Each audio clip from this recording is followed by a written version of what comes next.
Welcome back to Joe Stunner Boxing. CHRIS EUBANK's demise, overnight, rather shocking demise, inevitably provoked a reaction from Conor Benn, who, had said to him, well, if that had been me in there, you wouldn't have lasted 2 rounds. Look, Eubank has been pretty much trolling Benn because of Benn's the obvious reason, which is that Benn failed not one, but two tests, PD tests. So I kind of get it.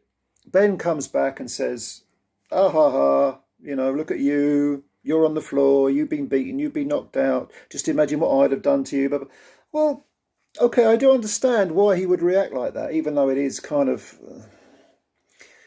infantile, maybe? I don't know. I would say that Benn has bigger things to think about, namely how he's going to clear his name, if he can clear his name.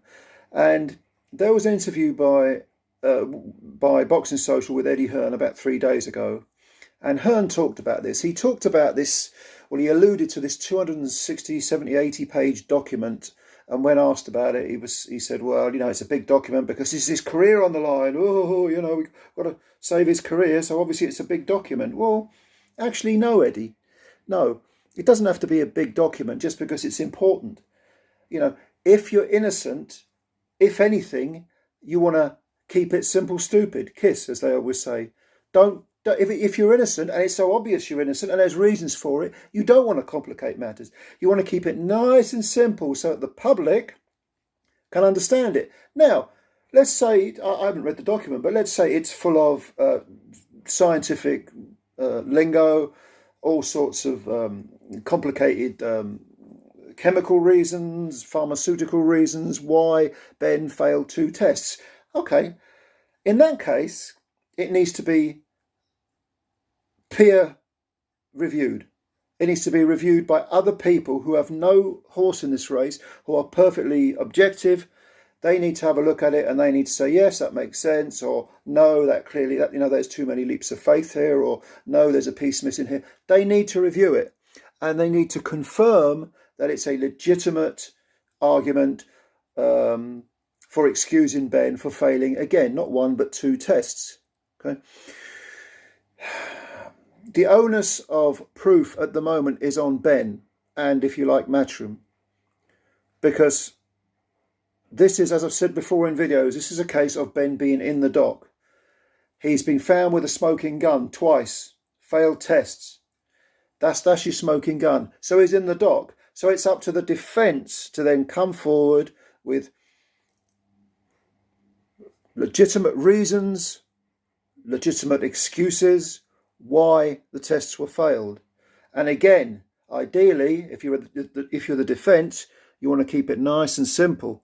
You don't want there to be any room for any kind of murkiness, for any kind of nuanced argument against it. No, you want to keep it absolutely on the money, pinpoint, clear as crystal. 280 pages does not suggest, even though I haven't read it, that this is going to be as clear as crystal. It's more like as murky as mud. Okay, but if the 280 pages were necessary, it needs to be peer reviewed so that all the, scientific jargon is legitimized or questioned or even dismissed.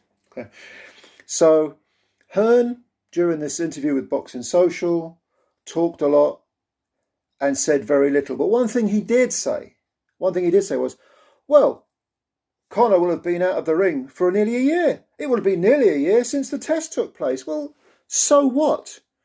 It takes as long as it takes. You and Benn are not in a position to call the shots to anyone. And Hearn's saying, he's got a career, we've got to get on with it. Eventually we're going to say, the hell with all this investigating, we're going to fight. Well, Benn's given up his British licence, so we'll have to fight on a different licence. The WBC, they're looking into it, but if the WBC ban Benn, there's still the WBA, the IBF, the WBO. What's their stance? What are they going to do? Are they going to go with the WBC? There are options for Benn, but if you're serious about clearing his name and about proving that the tests had a different reason other than potential cheating, then you've absolutely got to give the people who are in the opposing corner time to retort sensibly, to give their opinion. And also you need to present your proof against a guilty verdict, against public opinion. You've got to present it as clear, as in layman's terms, in as basic terms as possible, so everyone can understand it and everyone can go, oh yeah, oh okay, now I get it. Yeah, Ben, yeah, you are innocent. Yeah, there's going to be some people who are always going to troll him. Some people who, you know, he's guilty and that's it.